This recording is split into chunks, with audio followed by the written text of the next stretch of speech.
In today's video, I'm going to show you exactly how to change the board owner on Trello, step by step.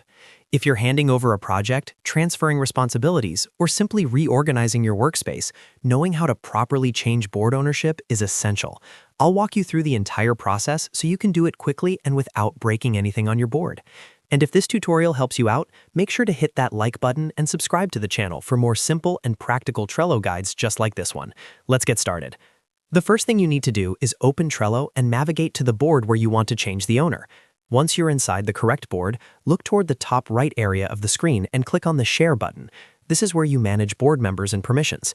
When the Share window opens, you'll see a list of all the members who currently have access to this board. If the person you want to make the new owner is not already a member of the board, you'll need to invite them first by entering their email address and adding them to the board. Make sure they accept the invitation before moving forward.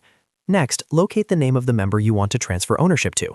To the right of their name, you'll see a drop-down menu that displays their current role. Depending on your board setup, this may say something like Normal or Admin. Click on the drop-down menu next to their name. A list of permission options will appear. To transfer ownership properly, you'll need to change their role to Admin if they are not already an admin.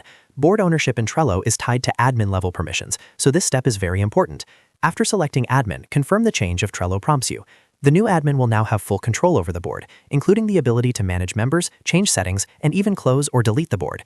If your goal is to fully transfer ownership and remove yourself, there's one more important step. Once the other person has been granted admin access, go back to your own name in the member list. Click the drop-down next to your name and either change your role to normal or remove yourself from the board entirely, depending on your situation. Keep in mind that you must have at least one other admin on the board before you can remove yourself as an admin. Trello will not allow a board to exist without an administrator, so double-check that the new owner has admin permissions before stepping down. And that's it. That's how you change the board owner on Trello. It's really about transferring admin rights and then adjusting your own permissions if needed. Whether you're passing a project to a teammate, transferring a client workspace, or restructuring your workflow, this process ensures a smooth transition without losing access or control unexpectedly.